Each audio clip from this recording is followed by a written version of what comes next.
to teach spoken environmental English at 2 Indonesian universities. And I am a doctoral candidate in UNIMED. So, just now we were talking about tourism in Bali and Terengganu. In the next 3 slides, I'm going to share with you 3 very beautiful photos that I took when I'm here in Sumatra. And the question I really would like to ask everyone is, this is Indonesia, this is beauty we can see, but can we speak about it in English?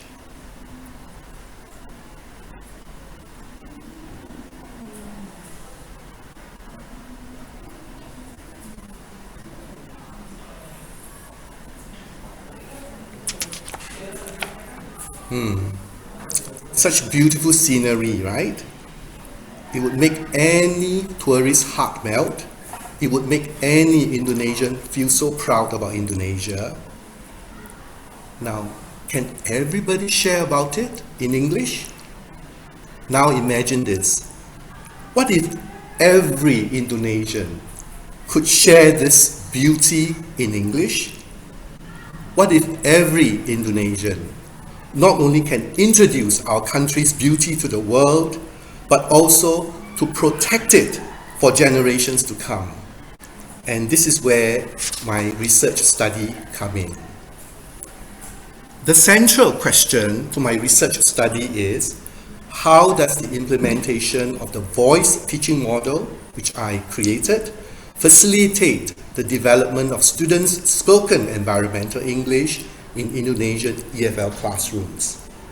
However, for today's exchange, I want to focus on how do we help students speak with confidence about the environment in Indonesia.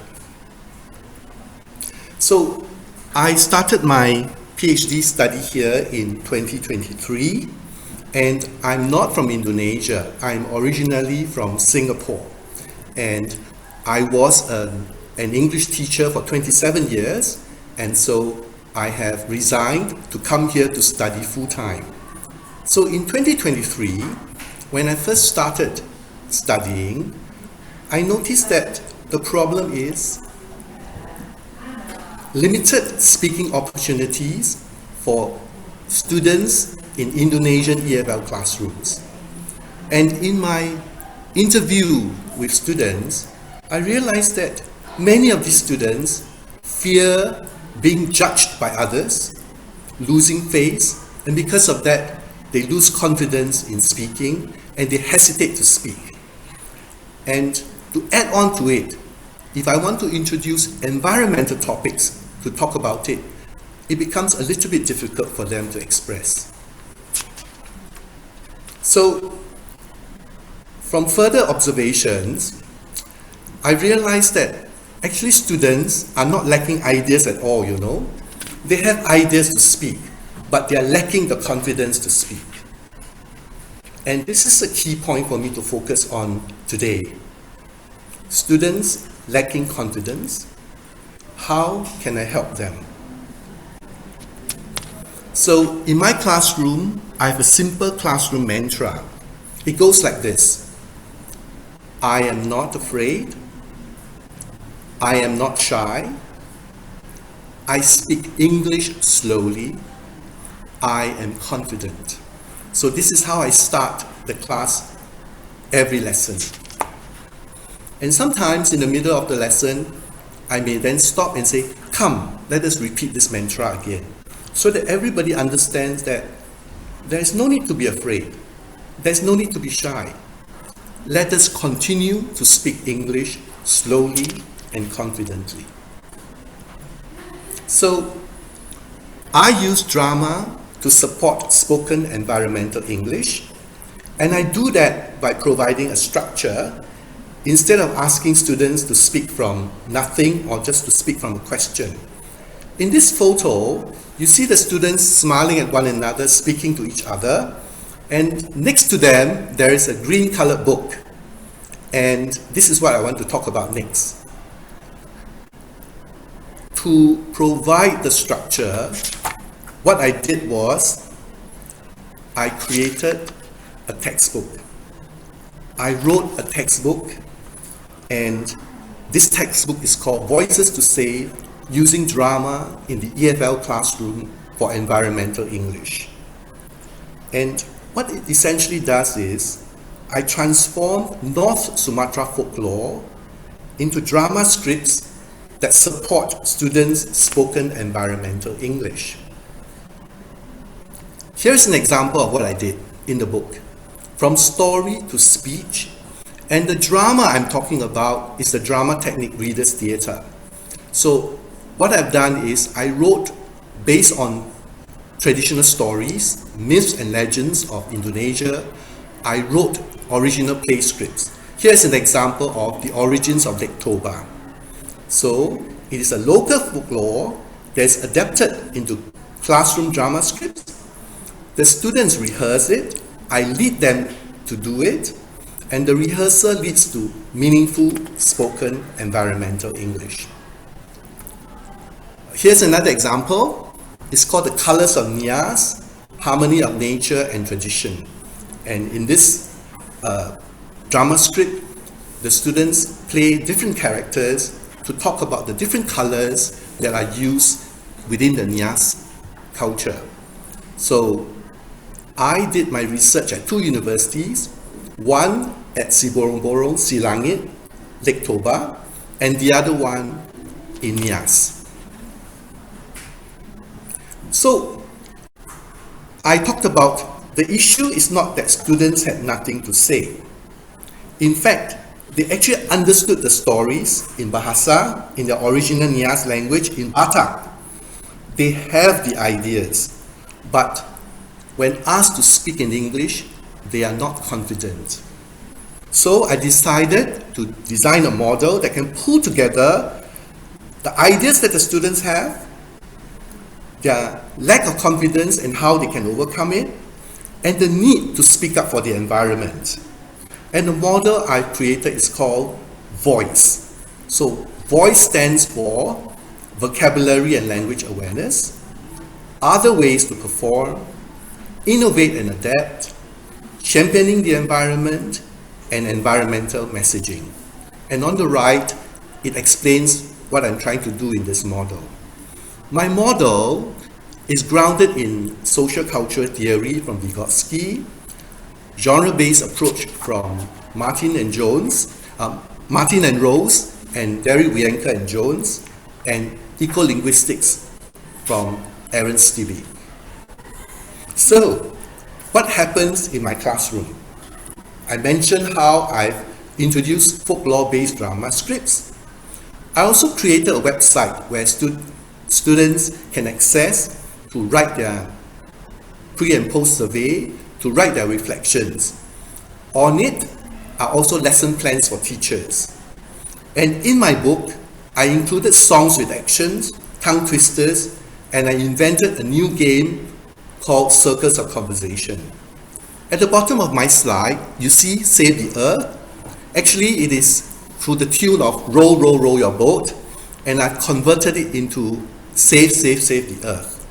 And as part of warm-up, students sing Row, Row, Row Your Boat, and then they also sing the environmental version of the same song. So I invented a game called Circles of Conversation. What exactly is it? So Circles of Conversation is a warm-up game where students speak in rotating pairs. There is an inner circle and there's an outer circle. So they're always paired up with somebody inside and somebody outside. And the time increases from 5 to 30 minutes. So Circles of Conversation is a warm-up activity where they get to speak to one another, and after 5 to 10 minutes, I ask for change, and then they will have to move 2 steps to the right to be with the next partner, and then the conversation continues. And usually, I change the topic as the warm-up continues. Now, this is interesting because I'm an English teacher, and when I first started teaching English, I was told, oh, warm up for 5 to 10 minutes and then move on to the real lesson. But when I did my research here, I found something different. Warm-up activities are actually foundational activities for speaking. So in other words, when students are given time, they can speak for 30 minutes to one another, not necessarily in perfect English, but definitely involved in real communication in English. So I found out that the issue is not vocabulary, it is confidence. Students can speak when given time and space. How did I get this idea that vocabulary is not an issue? Because when I first met them, they kept saying, we don't have the vocabulary to talk. And I thought, wait a minute, they do have the vocabulary. After all, they are already at university second year. So I decided that I should challenge this mindset. And that's how I come up with this circles of conversation. So students often say, I don't have vocabulary, but when given space, they speak. So it is quite clear, it is the lack of confidence and not the lack of vocabulary. So to sum up this part, warm-up is the foundation of the lesson. It builds confidence, it creates flow, it prepares for meaningful speaking in the Reader's Theatre drama rehearsals that I have as part of the main lesson. So this has caused me to rethink warm-ups as an English teacher, especially in an EFL classroom. Warm-ups are not just preparation, they are foundation of the lesson, and when students feel ready, the lesson becomes meaningful and more engaging. So, what have I observed across locations? Now let me explain what I mean by locations. Silangit, Siborong, is 7 hours drive from Medan. And Nias is 1 hour flight from Medan. So across the location, we're talking about a 7-hour car ride plus an hour plane ride. However, across locations, I noticed similar pronunciation patterns. For example, event and waste management are common vocabulary with the play scripts that I've written. But students from both locations tend to pronounce it this way. Event. Not event, but event. Not waste management, but waste management. Waste management. So this was really very interesting to me with regard to pronunciation patterns across two locations. The next thing that I want to give an example is the stress and articulation issues are also common. The word conservation is a very common word in the drama play scripts that I've created. However, students tend to say conversation versus conservation. Conversation instead of conservation. So, what students actually need is clear modeling by the teacher, for the teacher to speak slowly, for the teacher to correct them in a very safe way, in which they can respond immediately with the correct pronunciation or the correct way of saying it, and for the teacher to help students to build confidence through understanding. And by doing this, what it does is it supports comprehension and reduces anxiety.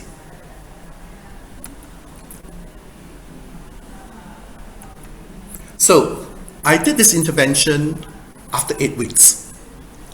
And after 8 weeks, what happened?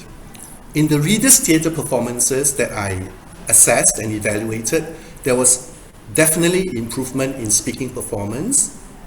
There was definitely increased confidence as shown from their perception survey, and from the performances, they were definitely more expressive in their communication. And how I've done this is I've collected data based on performance rubric and survey data. So what this means? What this means for me? What would this mean for teachers? Number one, structured practice builds confidence. Drama is a very good way to create a safe space for students to practice and to rehearse. And students can definitely express environmental ideas in English if given the structure, the time, and the space to rehearse and to perform. In closing, I want to say the several S's that I spoke about in my research and in my presentation today. When students are given structure, support, and a safe space, they speak with confidence and meaning. And this is a list of selected references that I have to share with you. I'm going to stop share now.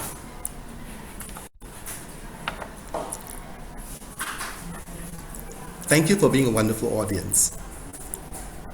I'm ready to answer any questions that you might have.